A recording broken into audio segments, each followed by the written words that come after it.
Hai Smart Traders and Investor, kembali lagi di channel Yuk Nabung Saham. Oke, seperti janji Pak Guru akan kembali membahas pertanyaan-pertanyaan di sesi weekend ya, seperti itu untuk beberapa pertanyaan yang sudah masuk. Oke, untuk mempersingkat waktu langsung saja ya. Nah, kita langsung masuk pertanyaan yang Pak Guru urut dari belakang. Oke. Nah, pertanyaan pertama itu datang dari Dodi Ajojo Ajojo. Nah, ini pertanyaannya, ini pernyataan ya, profitnya minus, tapi sahamnya naik, aneh banget seperti itu. Nah, ini sebuah pernyataan. Sebenarnya, kalau Mas Dodi ini paham dengan bursa saham secara mendetail, ya, tentunya tidak akan ada pernyataan seperti ini. Tidak akan pernah berpikir aneh. Karena pada dasarnya, harga saham itu tidak pernah diatur oleh laporan keuangan. Seperti itu. Harga saham hanya bisa naik dan turun itu tergantung dari buyer dan seller. Seperti itu. Semakin banyak orang beli, belum tentu harganya naik.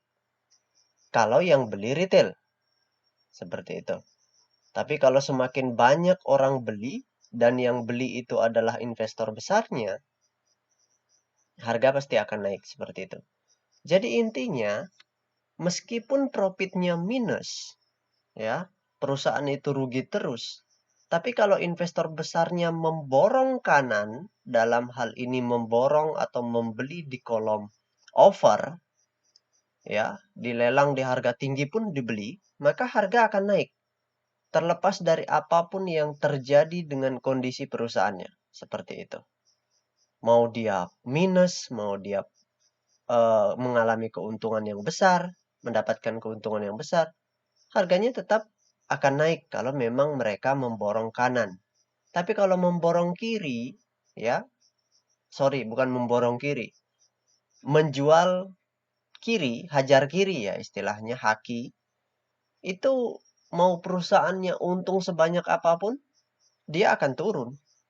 Kasusnya kita bisa lihat di perusahaan Unilever. Karena asing yang menguasai supply terus jualan, maka harga sahamnya juga turun. Dari 8.000 sekarang sudah tinggal 3 ribuan. Seperti itu. Nah, sebenarnya pernyataan yang lebih tepat itu bukan aneh. Tapi sudah seperti inilah bursa saham yang sebenarnya. Seperti itu. Jadi tidak ada keharusan. Perusahaan harus untung dulu, baru harga sahamnya naik. Seperti itu. Tapi pemikiran-pemikiran yang seperti ini adalah pemikiran-pemikiran yang disenangi oleh investor besar. Karena kalau pemikiran seperti ini terus ada di investor retail, artinya itu akan menjaga ekosistem bursa, menjaga siklus rantai makanan di bursa. Jadi ketika perusahaan itu profitnya positif ya, gede-gedean profitnya, untungnya gede-gedean, kemudian investor retail berbondong-bondong untuk membeli, jadi investor besarnya ya punya kans untuk keluar seperti itu. Setelah mereka keluar ya tentu turun harganya. Karena retail habis beli berdoa, seperti yang Pak Guru sering katakan. Beda dengan investor besar, beli, kumpulin, sudah menguasai supply baru markup seperti itu. Harusnya pertanyaan ini pernyataan ini tidak diajukan lagi, tidak perlu heran seperti itu. Tapi semakin banyak retail-retail yang berpikiran atau berpandangan seperti ini, tentunya bagus. Pak Guru pun senang. Kenapa? Karena akan menjaga ekosistem bursa seperti itu. Oke, kita masuk ke pertanyaan yang berikutnya ya. Jangan terlalu lama di sini. Nah, ini pertanyaan yang kedua itu ya di ditanyakan oleh siapa ini? Xiao Yanshu. Oke, Bang, apa yang kita dapatkan kalau kita membeli saham? yang labanya naik terus. Nah, ini berhubungan dengan tadi ya. Apa yang kita dapatkan kalau kita membeli saham yang labanya naik terus, tapi harga sahamnya tidak digoreng. Artinya tidak diborong kanan, tidak juga dihajar kiri. Itu artinya tidak digoreng. Diam aja, sideways saja. Kalau tidak digoreng itu harganya tidak naik dan tidak turun signifikan. Nah, itu artinya sideways. Dan tidak bagi dividen juga. Nah, seperti itu. Jadi kata kuncinya, labanya naik, sahamnya tidak digoreng dan tidak bagi dividen. Terus apa yang kita dapatkan? Seperti itu. Ya kalau kita berpatokan ke dividen, ya enggak ada. Apa gunanya perusahaan mencatatkan keuntungan besar-besaran kalau tidak bagi dividen? Kita sebagai pemilik perusahaan tidak dapat apa-apa. Tapi, jangan lupa, kita masih bisa mendapatkan capital gain. Loh, pertanyaannya kan sahamnya tidak digoreng. Seperti itu. Capital gain dari Hong Kong. Nah, banyak pasti yang akan berpikiran demikian. Yang tidak paham, tentu akan berpikiran demikian. Nah, terus dapat capital gain-nya dari mana? Dari pasar negosiasi. Misalkan Anda punya perusahaan, Anda membeli perusahaan, perusahaan itu waktu Anda membeli, valuasinya katakanlah 100 miliar. Jadi perusahaan itu nilai asetnya total dengan seluruh pendapatan, dengan kekayaannya, totalnya 100 miliar. Begitu Anda beli, sahamnya tidak digoreng dan juga tidak bagi dividen. Tapi perusahaannya kan labanya naik terus. Dari tahun ke tahun naik terus, sampai kemudian 10 tahun kemudian, valuasinya menjadi 200 miliar. Seperti itu. Artinya naik 100% dari 100 miliar menjadi 200 miliar. Nah, disinilah kita bisa mencari investor-investor di luar pasar reguler. Kita bisa jualan di pasar negosiasi. Seperti itu. Karena pasar negosiasi itu harga sahamnya tidak berpatokan pada harga di pasar reguler. Misalkan, oke, katakanlah Xianshu ini yang memiliki sahamnya.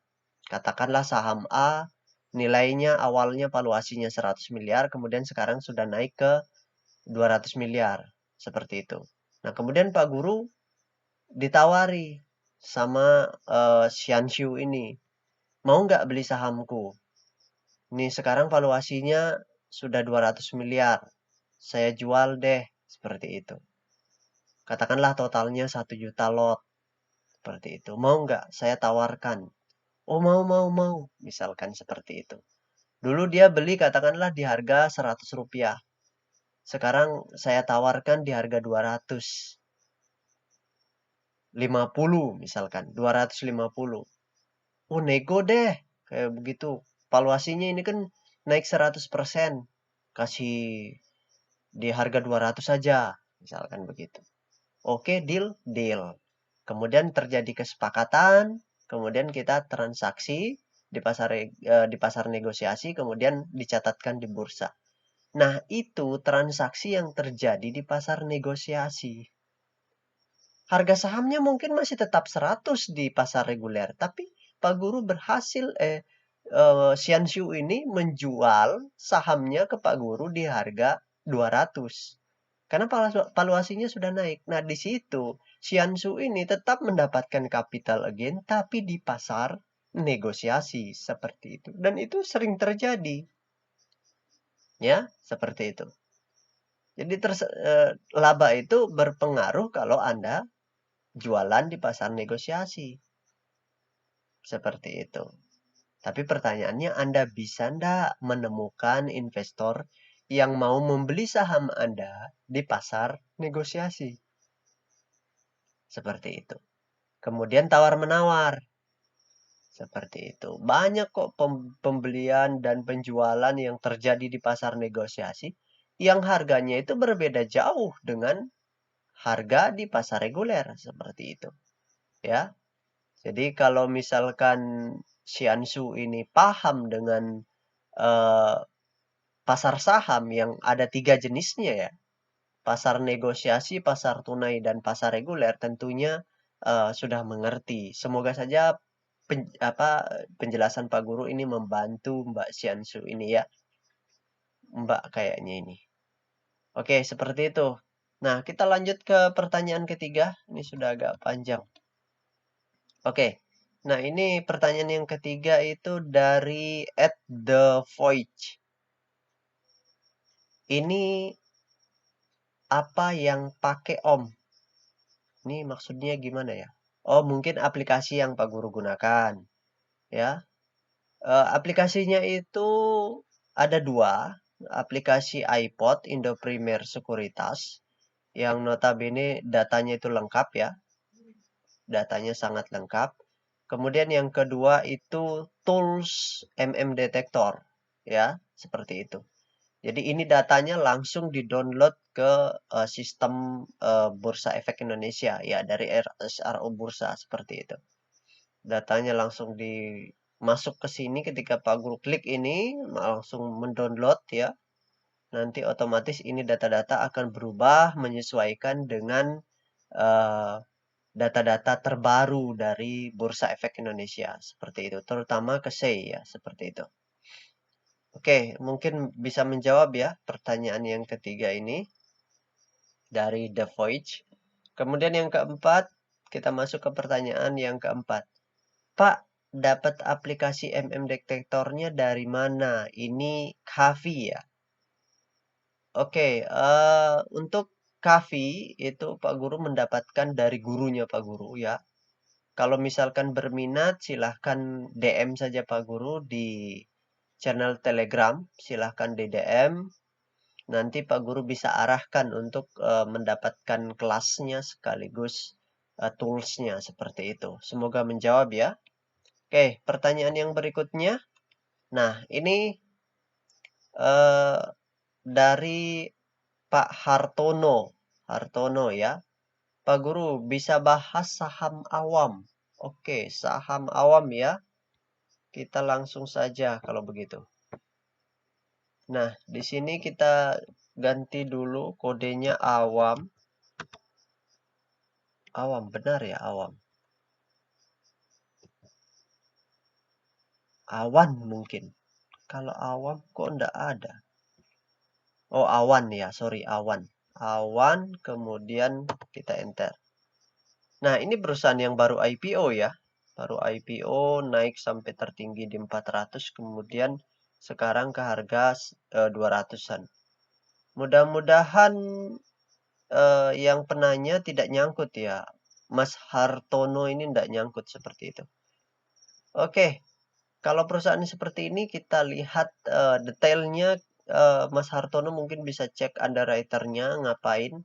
Tapi biasanya mereka tidak jual pakai sekuritas dari underwriter-nya sendiri. Biasanya kolaborasi dengan sekuritas lain.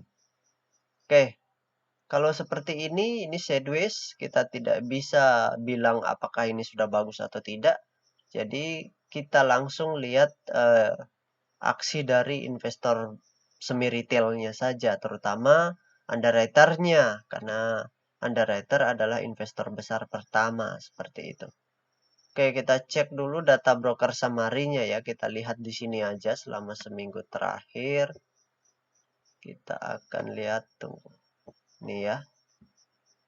Kita akan lihat awam.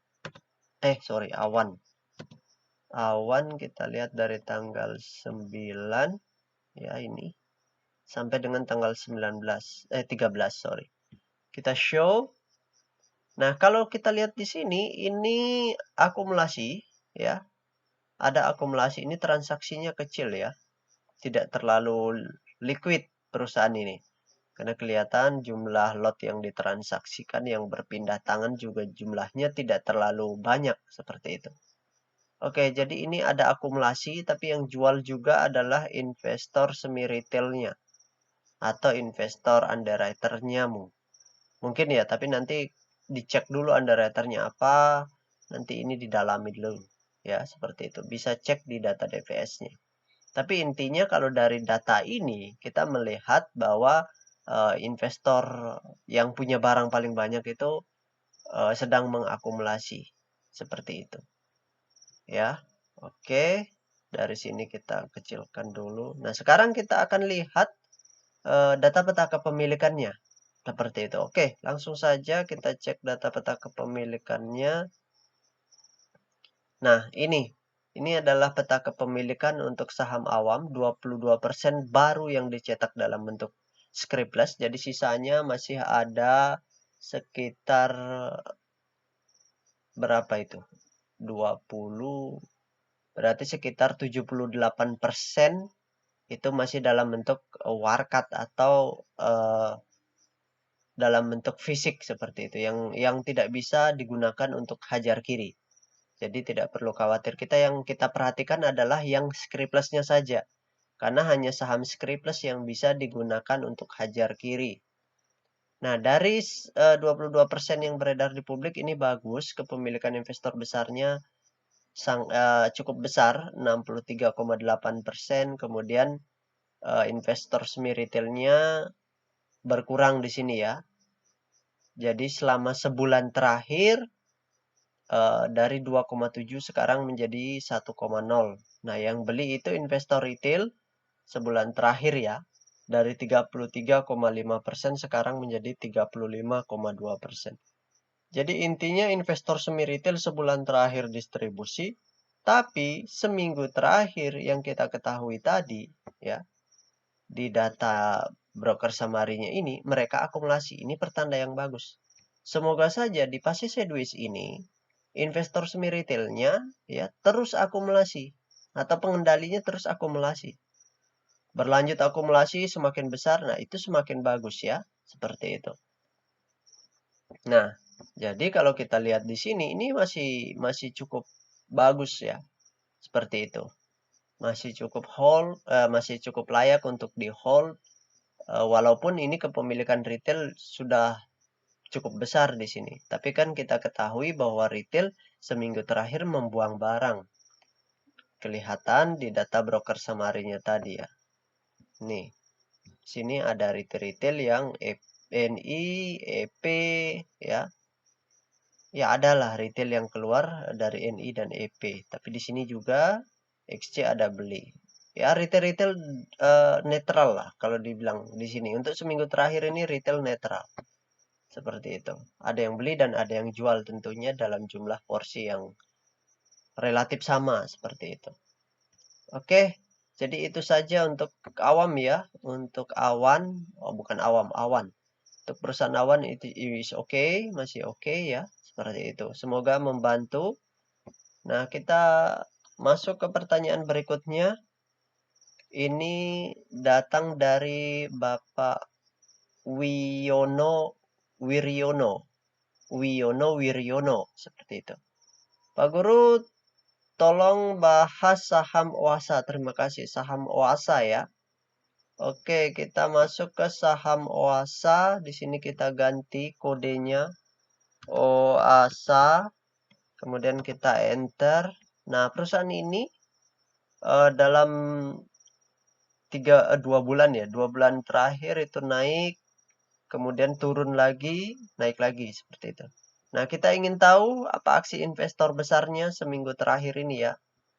Kita klik broker summary-nya dulu. Nah, supaya kita tahu apa yang mereka lakukan selama seminggu terakhir. Oasa. Oke, ini langsung kita enter aja tanggalnya, kasih sama aja seminggu terakhir. Nah, kalau dari data ini, data perpindahan, Oasa ini sedang diakumulasi, masif akumulasi. Ini II brokernya membeli 1,6 juta lot. Seperti itu. Ini masif akumulasi. Oke, kita perkecil langsung saja di sini karena masif akumulasi kita lihat berapa besar porsi kepemilikan dari investor besarnya dan investor semi retailnya seperti itu. Oke, langsung kita masuk ke data peta kepemilikannya. Nah, ini untuk saham Oasa ya. Nah, 100% sudah dicetak dalam bentuk scriptless. Dan yang menarik adalah di sebulan terakhir itu kepemilikan investor semi retailnya menambah sangat signifikan dari 11,7% menjadi 13,7%. Kepemilikan investor besar itu sebulan terakhir ya itu 60,8%. Investor besarnya melakukan pembelian di tanggal 21 bulan 9 yang lalu. Jadi September ini diambil di akhir ya. Di akhir sekitar tanggal 29-an seperti itu. Jadi dia tidak masuk di sini. Seperti itu. Tapi kita tahu bahwa investor besarnya dalam hal ini N Indonesian Capital itu melakukan pembelian di pasar negosiasi. Ini kalau kita lacak ini kemungkinan besar dinegosiasi. Seperti itu. Karena langsung sebanyak ini. Karena kalau retail-retail mau buang barang ya butuh proses, nggak bisa sehari dapat barang sebanyak ini ya. Seperti itu. Ini 3,3 juta lot. Ini besar sekali ya. Seperti itu. Tapi ini bagus ya. Ini bagus karena ada investor besar yang masuk, kemudian ini juga investor besarnya memiliki porsi yang cukup besar. Seperti itu. Jadi ini pertanda yang bagus ya. Oke, kita masuk ke pertanyaan yang berikutnya. Jadi intinya untuk Pak Wiryono ini perusahaan OASA itu cukup bagus. Sekarang lagi masif-masifnya sedang dikumpulkan. Jadi silahkan simpulkan sendiri. Kalau saran Pak Guru ya ini kalau misalkan sudah punya ya dan posisi nyangkut ya nambah posisi aja. Seperti itu. Kalau sudah punya dan sudah untung sebaiknya tunggu dulu. Jangan dijual dulu. Seperti itu. Karena potensi harga sahamnya naik lagi itu sangat besar sekali. Di sini diakumulasi dan potensinya terbang. Kalau terus diakumulasi, nanti pasti ujung-ujungnya akan di markup lebih tinggi. Seperti itu. Oke, tapi waspadai kalau tiba-tiba aksi mereka berubah ya untuk Pak Wiryono ini. Wiryono. Jadi waspadai karena bisa saja mereka ini kan terindikasi tukar-tukaran barang ke sesama mereka. Seperti itu. Nah, bisa jadi akumulasi ini ke teman-temannya ini YJ, TS, HP ini, CP, HD, MU ini yang transaksi investor semi retail juga. Seperti itu. Waspadai ya kalau tiba-tiba aksi mereka berubah, silahkan lakukan gerak cepat seperti itu. Oke, kita masuk ke pertanyaan yang berikutnya. Pertanyaan yang selanjutnya ini datang dari Agus ya. Agus itu minta dibahas saham Halo. Halo Pak Guru. Oke, saham Halo ya. Oke, kita cek dulu. Saham Halo. Ini Halo. Kemudian kita enter. Nah, ini juga belum lama IPO, naik tinggi sampai ke 300. Sekarang juga sudah mendekati gocap 50. Dan selama seminggu terakhir ini, 2 minggu terakhir sempat naik, kemudian seminggu terakhir turun. Nah, jadi kita ingin lihat di aksinya ini, ya. Kita lihat dari tanggal ini ya, tanggal 18 September aja.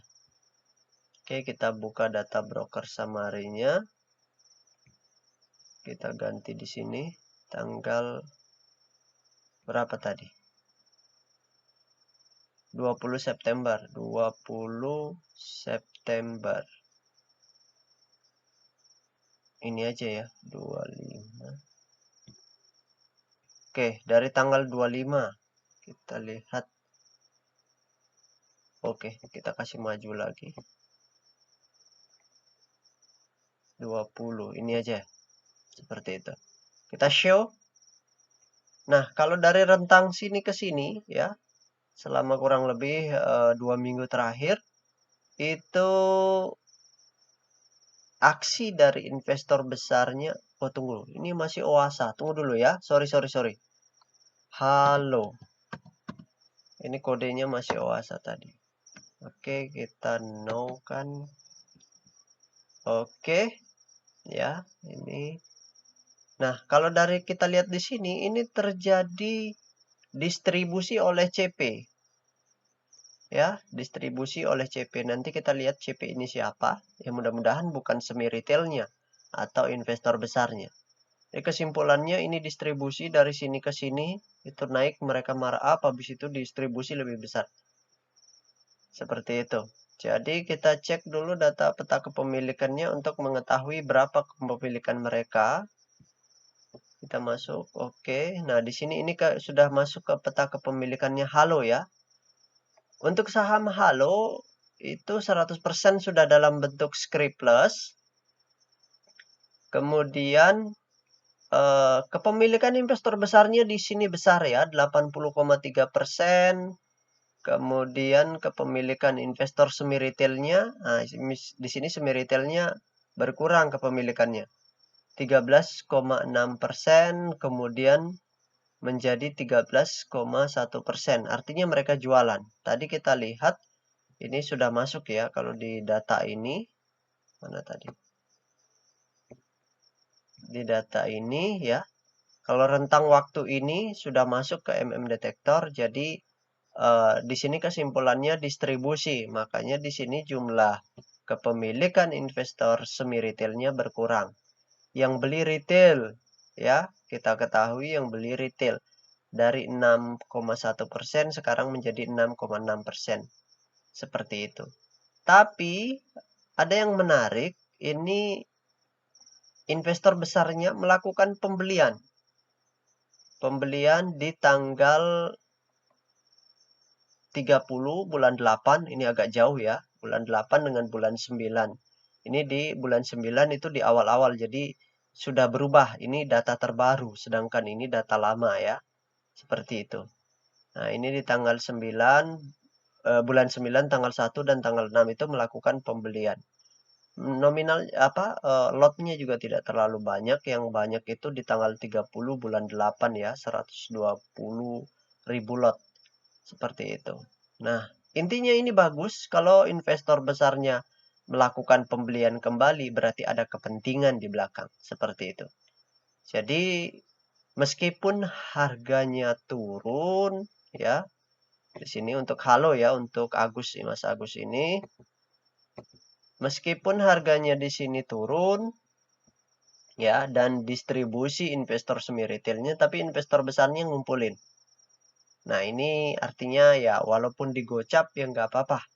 Ya, nggak apa-apa, atur strategi keuangan aja. Maksudnya kita pintar-pintar memanage keuangan kita. Berapa porsinya untuk beli ini, dan kalau misalkan sudah nyangkut, kalau misalkan mentok di 50, kalau investor besarnya ini terus melakukan pembelian lagi, kita bisa akumulasi lagi, ikuti gaya mereka. Ikuti Hansen Jeb ini, seperti itu.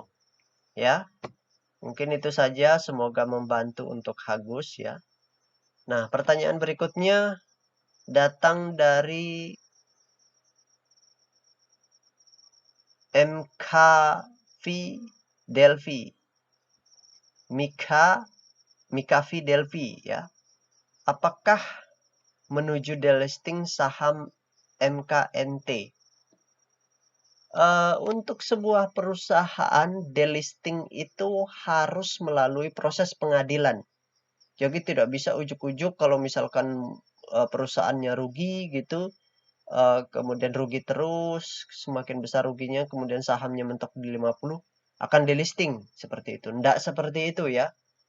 Kalau misalkan meskipun di 50 perusahaannya rugi, tapi perusahaannya tidak punya utang dan tidak dituntut delisting, maka perusahaan itu tidak akan delisting ya. Kalaupun mau delisting, ini untuk saham MNKT ini kepemilikan investor besarnya juga ada ya. Intinya cek aja kepemilikan investor besarnya. Kalau investor besarnya masih ada, sangat sulit untuk sebuah saham akan dibiarkan delisting. Karena tentu sama seperti mereka sama seperti kita investor retail, kita tidak ingin uang kita hilang. Kita tidak ingin uang kita hangus, ya. Investor retail itu kan seperti itu. Tidak ingin uangnya hilang dan tidak ingin uangnya hangus. Walaupun cuma 100 juta, 50 juta, atau jutaan dan ratusan juta. Nah, sekarang bagaimana dengan yang miliaran? Ya tentu mereka juga sama seperti kita, tidak ingin uangnya hilang. Jadi akan ada upaya yang keras untuk bagaimana caranya sebelum delisting pasti investor besarnya ingin keluar. Ya kalau mereka kan punya informasi yang jauh lebih cepat dibandingkan kita, makanya otomatis mereka lebih tahu. Kalau perusahaan itu mau delisting, ya mereka pasti exit kan. Untuk exit mereka tidak bisa dalam jumlah banyak, misalkan barangnya ratusan juta lot itu tidak bisa dibuang satu kali dalam satu hari, dalam satu klik itu ke retail tidak bisa. Siapa yang mau beli? Apalagi kalau perusahaannya tidak liquid seperti itu ya. Oke, mungkin itu saja masukan dari Pak Guru. Semoga membantu Mika Delvi ini. Oke, selanjutnya ini uh, requestan dari Rian Channel ya. Rian Channel. Nah, Pak Guru, bahas saham Nice. Terima kasih. Oke, saham Nice ya. Kita cek. Ini kita kecilkan dulu. Saham Nice. NIZ. Oke. Kita enter. Hansena Boga Sejahtera. Wah, ini baru delisting juga. Ya. Bukan delisting. Baru listing juga. Ini harganya langsung turun. Setelah listing habis itu naik. Terus sideways langsung naik tinggi. Wah, luar biasa. Dan sekarang sudah harganya 18-an rupiah. Berarti ini saham uh, akselerasi ya. IPO-nya di papan akselerasi sehingga harga sahamnya bisa di bawah 50. Karena sepertinya ini tidak terkena uh, papan pemantauan khusus seperti itu. Nah, jadi kita cek dulu ya, nanti cek dulu lebih dalam ya. Pak Guru hanya bisa membantu dari peta kepemilikannya saja. Oke, di sini sahamnya seminggu terakhir, sebulan terakhir lebih ini sideways. Semoga saja kepemilikan investor semi retail atau investor besarnya ada seperti itu dan banyak. Ya, harapannya seperti itu. Oke, langsung saja kita lihat dulu aksinya selama seminggu terakhir lah seperti itu. Kita lihat apa aksi dari investor semi retailnya. Di sini kita ganti kodenya Nice Z. Oke, kita ambil dari eh, tanggal berapa ini? September, Oktober kita ambil dari tanggal 9 sampai sekarang. Oke, kita show. Kita lihat seminggu terakhir. Kalau ini dilihat cenderung netral ya. Yang beli investor semi retail, yang jual juga investor semi retailnya. Jadi mereka tukar-tukaran barang. Retail pun juga cuma di sini ada NI 500 sih kecil sekali. Di sini juga retail-retail jualan. Jadi kalau retailnya kita lihat mungkin ini lebih ke distribusi kecil ya. Seperti itu untuk retail. Tapi untuk secara kuasa dari investor besarnya atau investor semi retailnya mereka oper-operan barang aja. Seperti itu. Jadi tidak terjadi distribusi ke investor retail. Nah, kalau terjadi distribusi ke investor retail, itu yang mengerikan. Seperti itu. Itu yang perlu diwaspadai. Seperti itu. Oke, sekarang kita cek ke data peta kepemilikannya. Kita lihat. Nah, ini kita sudah masuk ke peta kepemilikan Nice. Apa kodenya susah banget nih. Nah, kepemilikan saham Scriptless yang telah dicetak 59%. Kemudian kita lihat aksinya juga netral kan seperti yang Pak Guru katakan tadi. Investor semi retailnya atau investor besarnya netral sehingga tidak terjadi perubahan data yang signifikan. Ini kepemilikannya bulan September untuk investor besarnya 59,6%.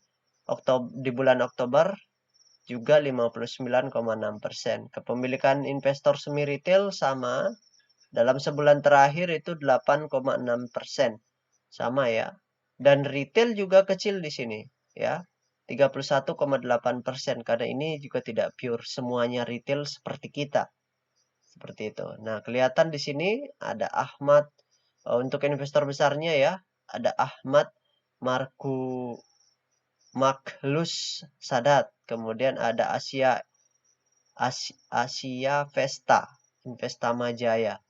Jadi di sini juga ada investor semi retail dan sekaligus di investor retail ini untuk investor retail ya. Itu ada investor-investor yang tidak view retail, artinya mereka punya barang banyak tapi masih di bawah 5% seperti itu. Jadi sebenarnya kepemilikan retail juga tidak sebanyak ini di sini.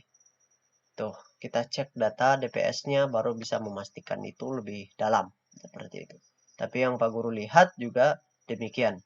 Jadi tidak banyak retail-retail ya retail-retail yang transaksi kecil itu nggak terlalu banyak di perusahaan ini. Jadi masih bagus perusahaan ini untuk di hold ya dan di trading kan seperti itu. Tinggal tunggu kapan investor besarnya ini dua orang ini untuk memutuskan markup dengan menyuruh investor semi retailnya ini. Seperti itu. Ya. Oke, kita masuk ke pertanyaan yang berikutnya. Oh, jadi ini sudah pertanyaan yang terakhir ya. Baik, mungkin itu saja untuk episode di minggu hari ini. Ya, Pak Guru minta maaf agak terlambat karena kemarin itu Pak Guru sudah mau buat, tetapi karena ada MotoGP, karena Pak Guru penggemar MotoGP, jadi sibuk mencari siaran seperti itu untuk bisa akses langsung ke live-nya. Jadi Pak Guru sedang pelajari hal yang lain kemarin, sehingga baru sempatnya hari ini, hari Minggu, seperti itu. Baik ya, mungkin itulah hari ini yang kita bahas. Semoga dari banyaknya pertanyaan-pertanyaan ini, semoga banyak membantu rekan-rekan investor yang menonton video ini, yang menjadi penonton setia video ini atau channel ini seperti itu. Oke, itu saja. Terima kasih banyak. See you next time.